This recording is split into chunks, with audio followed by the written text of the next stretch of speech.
Hello everyone, welcome to EduTech. My name is Megha and in today's Sankalp series we are going to discuss the topic priority sector lending. So ये काफी important topic है for your JIB examination और अगर आप नवंबर 2025 JIB examination के लिए prepare कर रहे हैं then you need to know कि important topics कौन से हैं और previous year questions कौन से हैं ताकि आप अपनी preparation को एग्जाम की डिमांड के हिसाब से अलाइन कर सकें। तो ये चीजें आपको मिलेंगी कहाँ पे? तो इसी वीडियो के डिस्क्रिप्शन में आपको लिंक मिलेगा ई बुक्स का, उस पे जाके आप इंपॉर्टेंट एमसीक्यूज, इंपॉर्टेंट जो आपके टॉपिक्स हैं प्लस प्रीवियस ईयर क्वेश्चंस आपको फ्री ऑफ कॉस्ट मिल जाएंगे। So do download them. चलिए अब हम बात करते हैं प्रायोरिटी सेक्टर लेंडिंग की। तो प्रायोरिटी सेक्टर लेंडिंग को लेके ना नए हमारे पास मास्टर डायरेक्शंस आए थे विच इफेक्टिव फ्रॉम April 1, 2025। तो इसी साल से इफेक्टिव हुए हैं and they are applicable to the commercial bank जिसमें regional rural bank, small finance banks, local area banks आते हैं और प्राइमरी अर्बन कोऑपरेटिव बैंक्स पे भी ये एप्लीकेबल है। सैलरी अर्नर्स बैंक पे ये एप्लीकेबल नहीं है। प्रायोरिटी सेक्टर लेंडिंग हम इसलिए लेके आए हैं क्योंकि एडिक्वेट क्रेडिट फ्लो नहीं मिल पाता सारे सेक्टर्स को।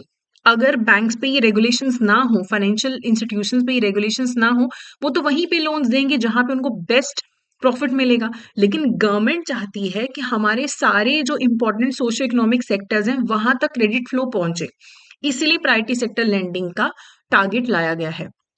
अब इसमें कुछ हमें डेफिनेशंस पता होनी चाहिए, जैसे जहां पे भी एलाइड एक्टिविटीज आता है एग्रीकल्चर रिलेटेड, उसमें आती है वो एक्टिविटीज जो एग्रीकल्चर की सपोर्टिव एक्टिविटीज हैं उससे साथ की एक्टिविटीज है, जैसे कि dairy, fisheries, animal husbandry, poultry, bee keeping, sericulture, ये सारी आपकी एलाइड एक्टिविटीज में आएगा।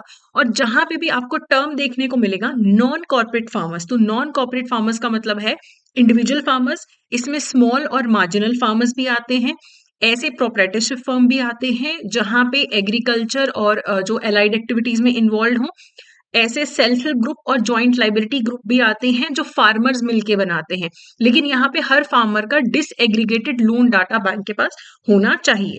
अब हम प्रायोरिटी सेक्टर की बात करें कि कौन से सेक्टर्स हैं जिन्हें प्रायोरिटी सेक्टर लेंडिंग में लाया गया है। Agriculture, export credit, housing, renewable energy, MSMEs, education, social infrastructure and others. अब इनके लिए क्या क्या टारगेट है उनके बारे में बात करते हैं। तो आप यहाँ पे एएनबीसी टर्म देखेंगे, एएनबीसी होगा एडजस्टेड नेट बैंक क्रेडिट और सीओबीएसई है credit equivalent of balance sheet exposure. तो यहाँ पे जो भी परसेंटेज दिया होता है एएनबीसी सीओबीएस में से जो हायर होता है उस परसेंटेज को यूज किया जाता है। तो ओवरऑल अगर आप देखो तो डोमेस्टिक कमर्शियल बैंक में 40% का टारगेट है, आरआरबीज में 75 का और स्मॉल फाइनेंस बैंक में भी 75% का टारगेट है। लेकिन ये ओवरऑल टारगेट है। लेकिन जो सब सेक्टर्स हैं आगे, agriculture, micro enterprise, weaker sections, उनके लिए भी सब टारगेट्स है जिनके बारे में हम अच्छे से बात करेंगे। अगर कोई डोमेस्टिक कमर्शियल बैंक है और ऐसे फॉरेन बैंक्स जिनकी इंडिया में 20 से ज्यादा ब्रांचेस हैं तो उनके लिए 40% टारगेट है। फॉरेन बैंक्स जिनकी इंडिया में 20 से कम ब्रांचेस हैं उनको 40% का ही टारगेट मिला है, लेकिन उनमें 40% में से भी 32% वो एक्सपोर्ट क्रेडिट के लिए दे सकते हैं, बाकी 8% किसी भी सेक्टर को दे सकते हैं। बाकी की जो बैंक्स हैं उनमें सब कैटेगरीज होती हैं, सब टारगेट्स होते हैं, लेकिन फॉरेन बैंक्स जिनकी 20 से कम ब्रांचेस हैं उनके लिए कोई सब टारगेट्स नहीं है, वो 32% तक एक्सपोर्ट क्रेडिट के लिए दे सकते हैं। जो आरआरबीज हैं उनके लिए 75% का टारगेट है। और फर्दर ये भी बोला गया है कि ऐसे बैंक्स अगर मीडियम एंटरप्राइजेस, सोशल इंफ्रास्ट्रक्चर या रीन्यूएबल एनर्जी के लिए लोन्स देते हैं तो सिर्फ 15% ऑफ एएनबीसी दे सकते हैं, जिसे पीएसएल की कैटेगरी में रखा जाएगा। स्मॉल फाइनेंस बैंक्स के लिए भी 75% का टारगेट है। अब ये जो डोमेस्टिक कमर्शियल बैंक है इसमें अगर हम देखें एग्रीकल्चर का टारगेट 18% है, जिसमें से 14% नॉन कॉर्पोरेट फार्मर्स को देना है और उसमें से भी 10% स्मॉल एंड मार्जिनल फार्मर्स को देना है। माइक्रो एंटरप्राइजेस के लिए 7.5% टारगेट है, वीकर सेक्शंस के लिए 12% टारगेट है। ये शेड्यूल्ड कमर्शियल जो हमारे डोमेस्टिक कमर्शियल बैंक है और फॉरेन बैंक जिनकी 20 या ज्यादा ब्रांचेस हैं। 20 से कम ब्रांचेस वालों के लिए तो कोई सब टारगेट्स नहीं है। आरआरबीज के लिए एग्रीकल्चर का same as domestic commercial bank है, स्मॉल फाइनेंस बैंक्स का भी सेम है, माइक्रो एंटरप्राइज में सबका टारगेट 7.5 है। वीकर सेक्शंस के लिए आरआरबी का टारगेट 15% और एसएफबी का 12% है। तो देखो पहली बार में तो परसेंटेजेस याद नहीं होंगी, 2-3 बार आपको इन टेबल्स को देखना पड़ेगा।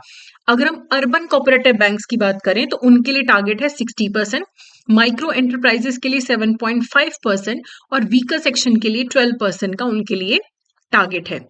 एक और बहुत अच्छी चीज आरबीआई लेके आया है रीजनल डिस्पैरिटीज को कम करने के लिए। देखो अब कुछ डिस्ट्रिक्ट्स इंडिया में ऐसी हैं जहां पे बहुत ज्यादा प्रायोरिटी सेक्टर लेंडिंग अवेलेबल है, बैंक्स बहुत ज्यादा प्रायोरिटी सेक्टर लेंडिंग करते हैं पर कैपिटा, कुछ डिस्ट्रिक्ट्स में बहुत कम है, तो वेटेज असाइन कर दिया। अब कोई ऐसी डिस्ट्रिक्ट है जहां पे per capita priority sector lending 9,000 से कम है, वहां पे अगर बैंक प्रायोरिटी सेक्टर लेंडिंग करेगा ना तो 125% वेटेज होगा। यानी कि बैंक अगर 100 करोड़ प्रायोरिटी सेक्टर लेंडिंग करेगा उसे 125 करोड़ जितना वेटेज मिलेगा।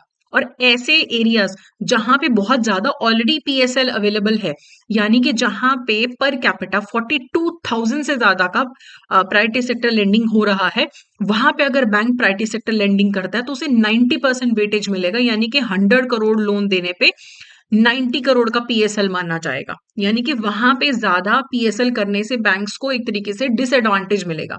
बाकी की डिस्ट्रिक्ट में 100% है कि 100 करोड़ दे रहे तो 100 करोड़ ही माना जाएगा, पीएसएल में कोई वेटेज का इशू नहीं है।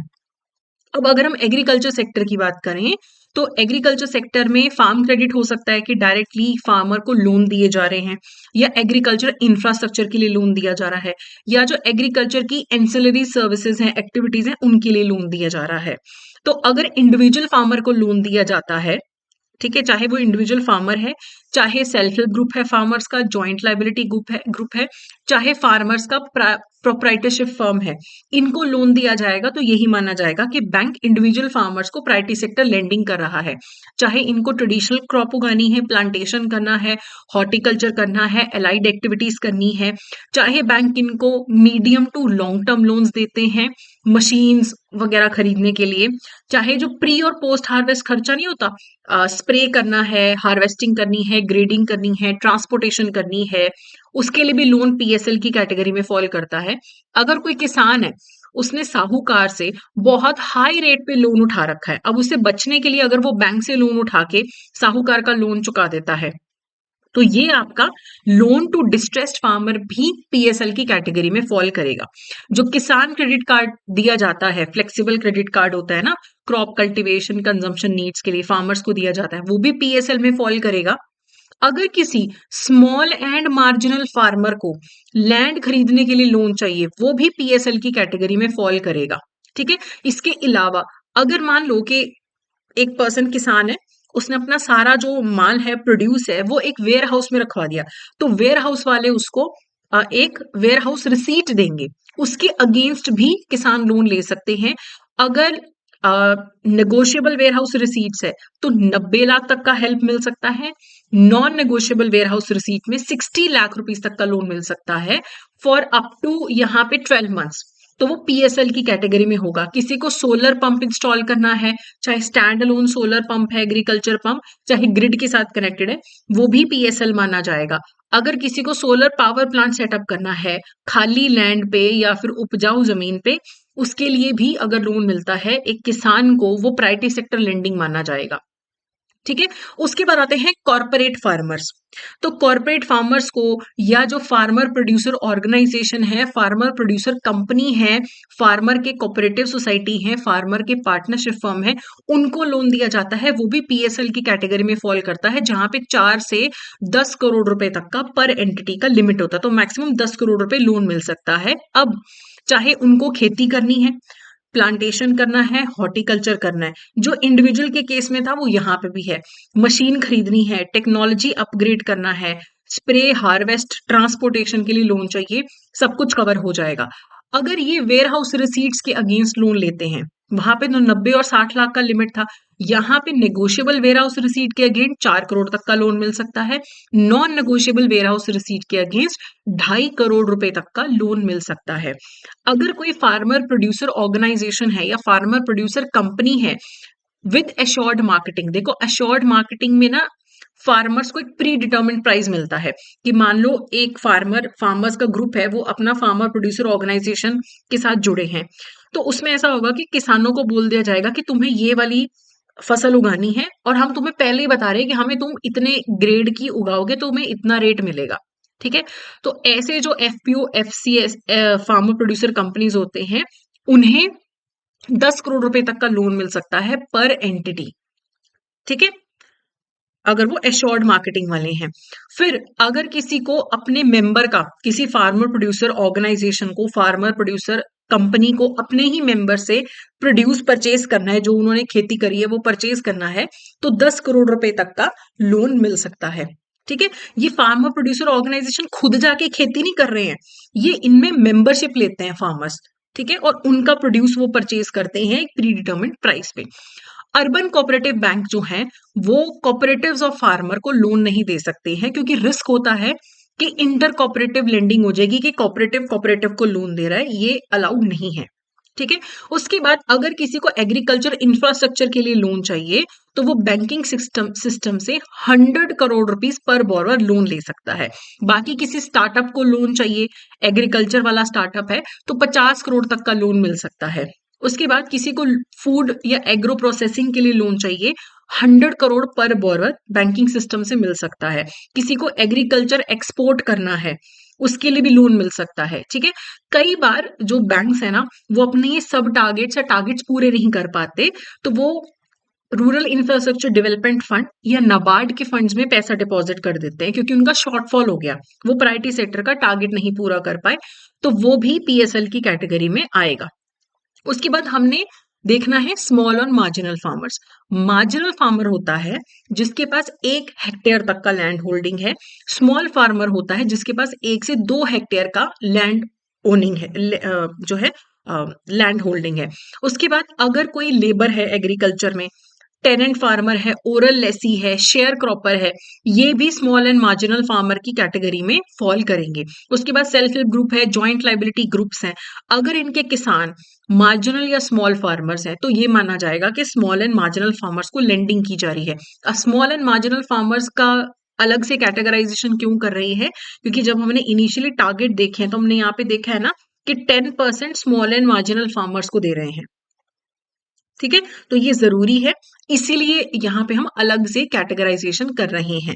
उसके बाद लोन अगर किसी को दिया जाता है एग्रीकल्चर से रिलेटेड एक्टिविटी करने के लिए 2.5 लाख का, उसका कोई लैंड होल्डिंग क्राइटेरिया अगर नहीं है, तो 2.5 लाख तक का अगर लोन है, वो भी माना जाएगा कि स्मॉल एंड मार्जिनल फार्मर को दिया जा रहा है। किसी को मछली पालन करना है, तो वो 2.5 लाख रुपए तक का लोन दिया जा सकता है, जो एसएमएफ कैटेगरी में माना जाएगा।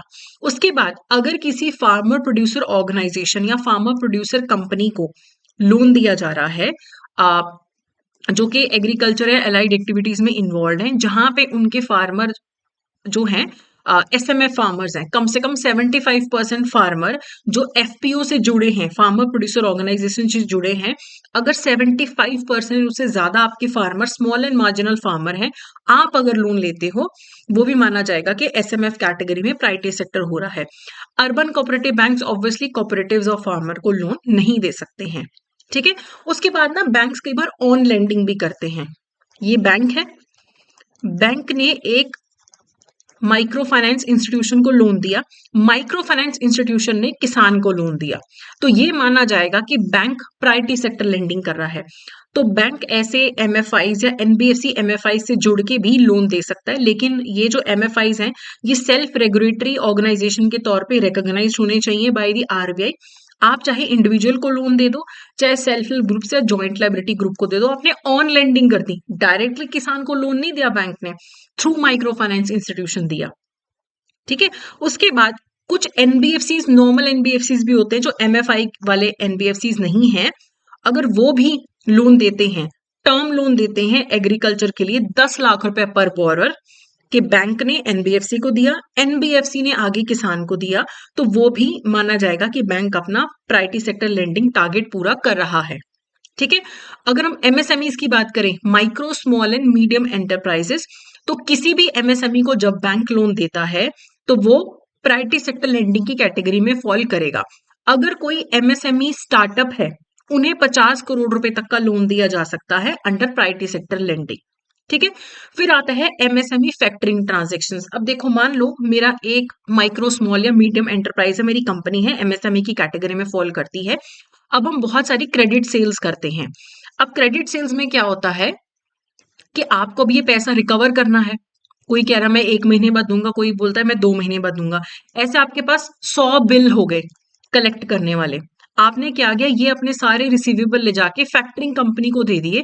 अब फैक्टरिंग कंपनी की जिम्मेदारी है ये सारा पैसा वसूलना। मान लो ये 2 करोड़ के सारे रिसीवेबल्स थे, फैक्टरिंग कंपनी को दे दिए। ठीक है, फैक्टरिंग कंपनी ने अपना कमीशन रखा 20 लाख और 1 करोड़ 80 लाख आपको दे दिया। आपकी टेंशन खत्म। अब फैक्टरिंग कंपनी की जिम्मेदारी है पैसे वसूलना।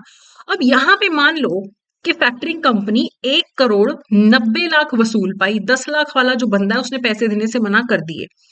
फैक्टरिंग कंपनी आपके पास वापस आ गई कि भाई वो 10 लाख रुपए तो हम वसूल नहीं पाए, आप हमें दो। आपने तो बोला था ना कि 2 करोड़ के बिल है, लेकिन एक बंदा पैसे नहीं दे रहा।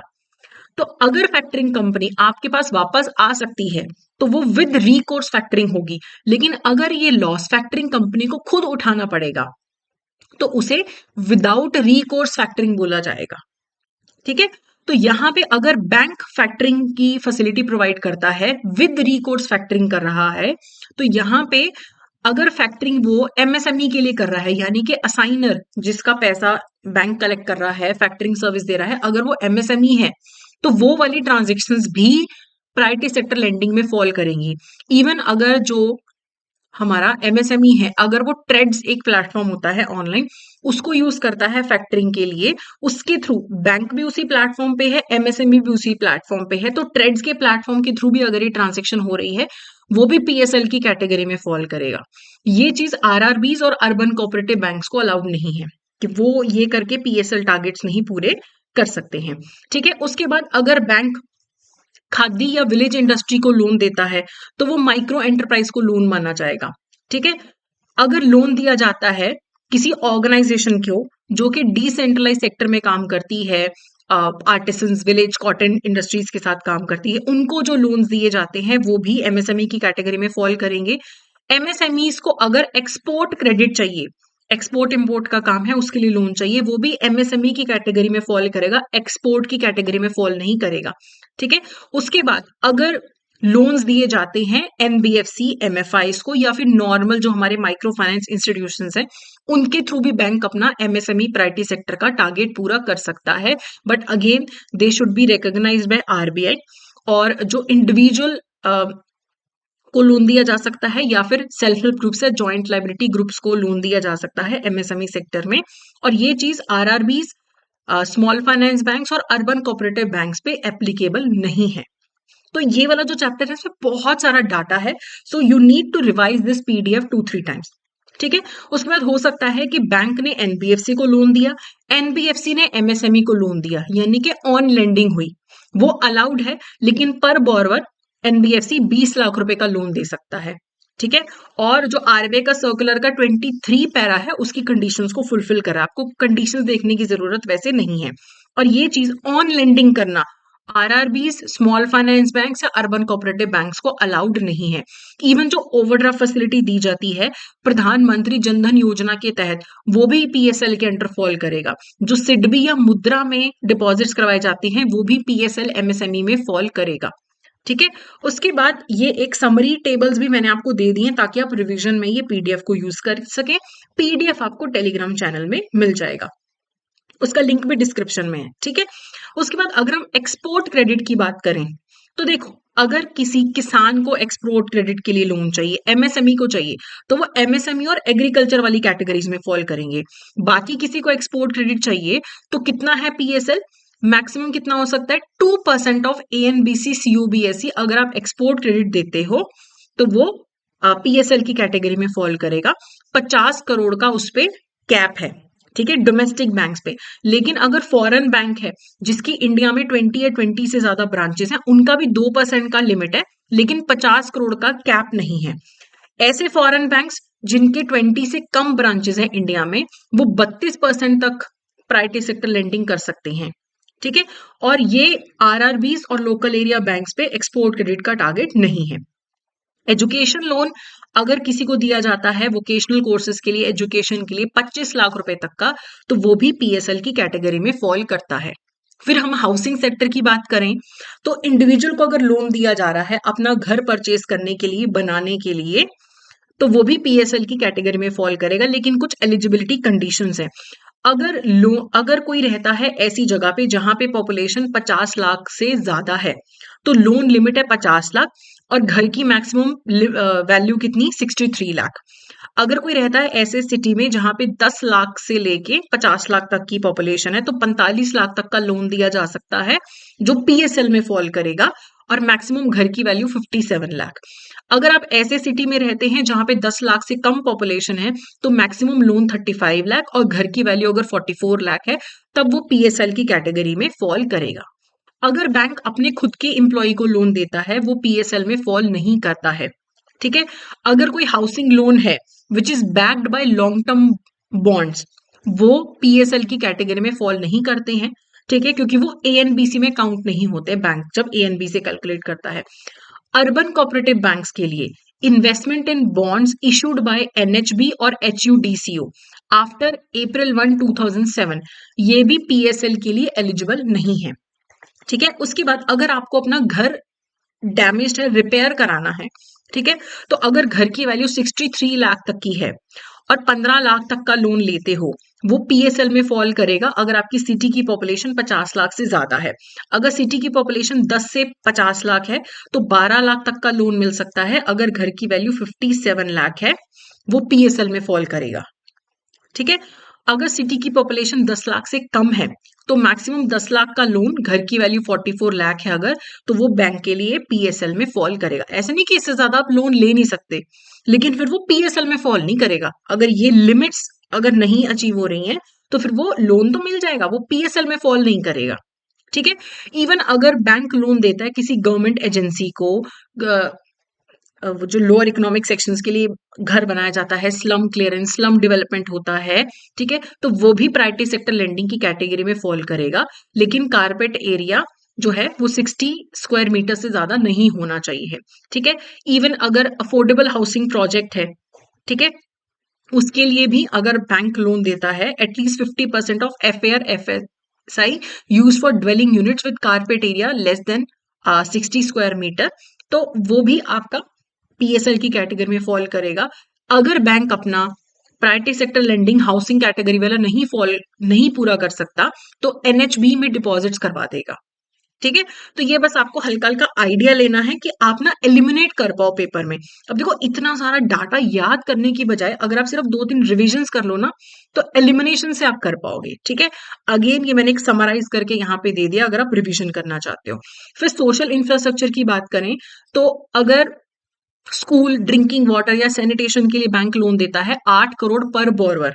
ठीक है। स्कूल सेटअप करना है, ड्रिंकिंग फैसिलिटी बनानी है, सैनिटेशन, टॉयलेट्स वगैरह, वाटर इंप्रूवमेंट, तो उसके लिए लोन दिया जा सकता है सोशल इंफ्रास्ट्रक्चर कैटेगरी में।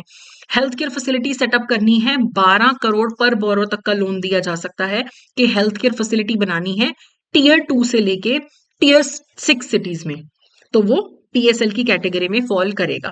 ठीक है। ऐसा भी हो सकता है कि ऑन लेंडिंग हो जाए, कि बैंक एमएफआई को लोन दे दे, एमएफआई वाटर सैनिटेशन के लिए लोन दे दे आगे, तो भी हो सकता है, लेकिन ये ऑन लेंडिंग आरआरबीज को, अर्बन कोऑपरेटिव बैंक्स को और स्मॉल फाइनेंस बैंक्स को करना अलाउड नहीं है। और ये ऑन लेंडिंग सिर्फ वाटर या सैनिटेशन फैसिलिटीज के लिए हो सकती है। फिर अगर हम रीन्यूएबल एनर्जी की बात करें, तो अगर किसी जनरल बोरवर को 35 करोड़ रुपए तक का लोन दिया जाता है, ठीक है, रीन्यूएबल एनर्जी के लिए, कि स्ट्रीट लाइटिंग, रिमोट विलेजेस का इलेक्ट्रिफिकेशन करना है, तो वो पीएसएल की कैटेगरी में फॉल करेगा। इंडिविजुअल घर के लिए अगर लोन दिया जाता है, तो 10 लाख रुपीस पर बोरवर का लोन दिया जा सकता है, जो पीएसएल की कैटेगरी में फॉल करेगा। आजकल लोग अपनी छतों पे लगा लेते हैं ना सोलर पैनल, तो 10 लाख तक का पीएसएल कैटेगरी में लोन मिल सकता है। इसके अलावा अदर्स की बात करें, अगर इंडिविजुअल्स या एसएचजीज या जॉइंट लायबिलिटी ग्रुप्स को लोन दिए जाते हैं, माइक्रो फाइनेंस दिया जाता है, 3 लाख तक का होता है माइक्रो फाइनेंस, तो वो पीएसएल में फॉल करेगा। ठीक है। Loans not exceeding 2 lakh rupees provided by banks to एसएचजीज JLG for activities other than agriculture और एमएसएमई। एमएसएमई या एग्रीकल्चर के अलावा अगर कोई एसएचजीज को लोन दिया जाता है 2 लाख तक का, कोई सोशल नीड है, घर बनाना है ना, कंस्ट्रक्शन करना है टॉयलेट का, वो पीएसएल में फॉल करेगा। किसी डिस्ट्रेस्ड पर्सन को 1 लाख तक का लोन दिया जाता है कि वो नॉन इंस्टीट्यूशनल लेंडर का डेट चुकाना चाहता है, वो भी पीएसएल में फॉल करेगा। ठीक है। अगर किसी स्टेट स्पॉन्सर्ड ऑर्गेनाइजेशन को लोन दिया जाता है जो एससीज एसटीज के लिए काम करते हैं, वो भी पीएसएल में फॉल करता है। स्टार्टअप को 50 करोड़ तक का लोन दिया जा सकता है, वो भी पीएसएल में फॉल करता है। Again I have added summary table here also. ठीक है। वीकर सेक्शंस को जो लोन दिए जाते हैं, वीकर सेक्शन का क्या मतलब है? Small marginal farmer, artisans, cottage industries, individual को अगर 2 लाख तक का लोन दिया जाता है, national rural livelihood mission, national urban livelihood mission, या जो सेल्फ एम्प्लॉयमेंट स्कीम है for the rehabilitation of manual scavengers, उनको लोन देना, एससीज एसटीज को लोन देना, डिफरेंशियल रेट ऑफ इंटरेस्ट पे लोन देना, एसएचजीज को लोन देना, ठीक है, माइक्रो फाइनेंस देना, विमेन बेनिफिशियरीज को लोन देना 2 लाख रुपए तक का, डिस्ट्रेस्ड फार्मर को लोन देना, डिसेबिलिटीज वालों को लोन देना, ट्रांसजेंडर, माइनॉरिटी कम्युनिटीज को लोन देना, ये सारे ही वीकर सेक्शन को लोन माने जाते हैं। अब अगर बैंक अपने ये प्रायोरिटी सेक्टर के टारगेट्स को नहीं पूरा कर पाता, तो आरबीआई उनको बोलता है कि भाई इन जगह पे पैसे जमा कराओ।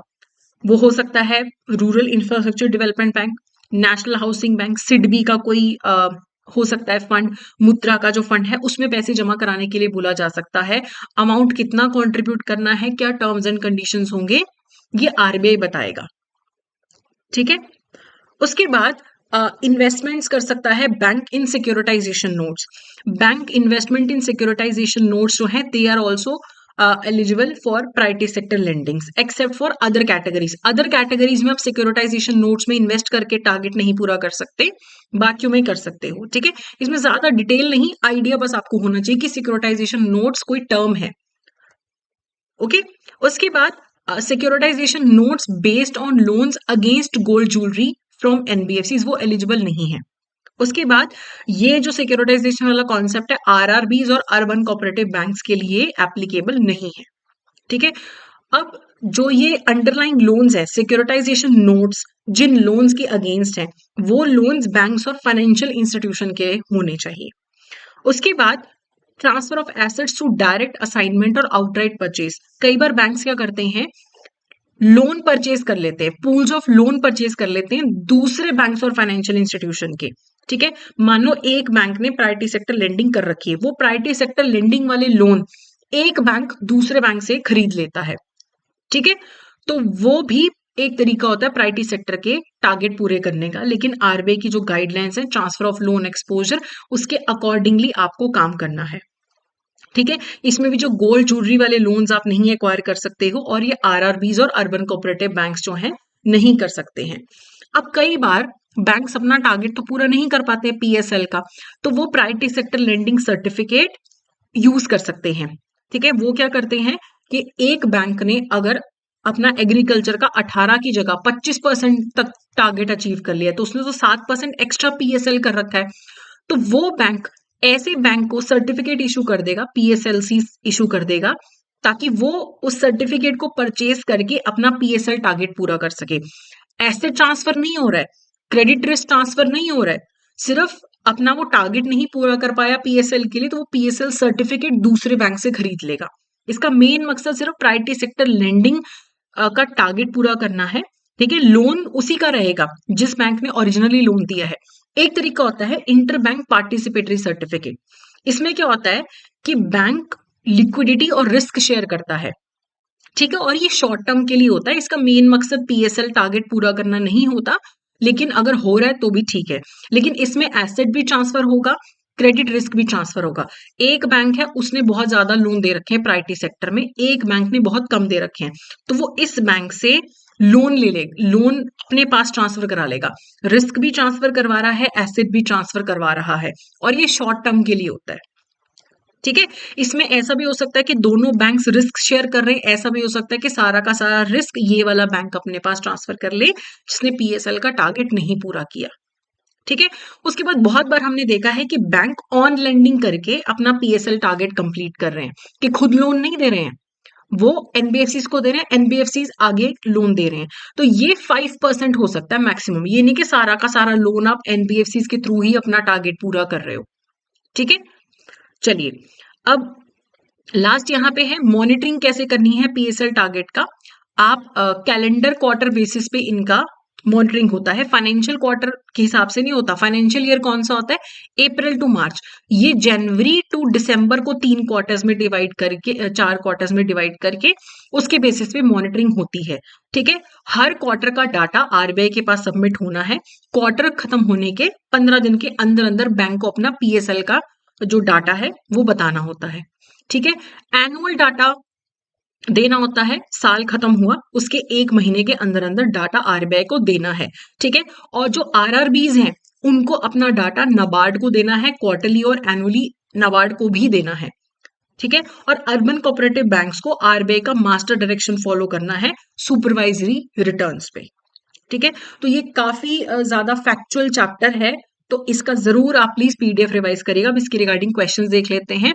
तो मई 23 अक्टूबर 24 में पूछा गया था कि जो डोमेस्टिक शेड्यूल्ड कमर्शियल बैंक्स हैं उनका माइक्रो एंटरप्राइजेस का कितना टारगेट है।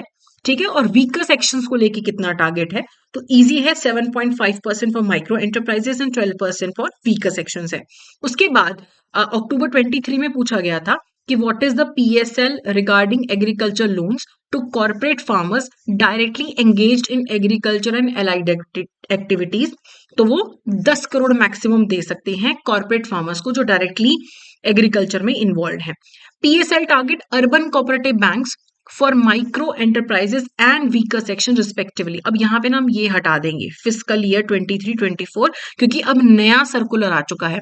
तो अगर इस चीज को आपको हटाना है और देखना है कि अर्बन कोऑपरेटिव बैंक्स का माइक्रो और वीकर सेक्शंस के लिए क्या टारगेट है, तो 7.5 एंड 12% टारगेट है। Next is match the following types of banks with the prescribed PSL target for advances to weaker sections. Weaker sections के लिए क्या टारगेट है? देखो, फॉरेन बैंक्स जिनकी इंडिया में 20 से कम ब्रांचेस हैं उनका तो कोई टारगेट नहीं है, तो नॉट एप्लीकेबल हो गया, यानी कि बी का 3 है। तो बी का 3 इन दो ऑप्शंस में से इन दोनों ऑप्शंस को एलिमिनेट कर दो। आरआरबी का टारगेट 15% है, तो सी का 1 होना चाहिए, और बाकी दोनों का तो 12% है। ठीक है, तो यहाँ पे बी जो है करेक्ट आंसर है। ओके, सो अब हमें पता है कि नवंबर 2025 वाला जो जेआईबी एग्जामिनेशन है उसके लिए बहुत कम समय बचा है।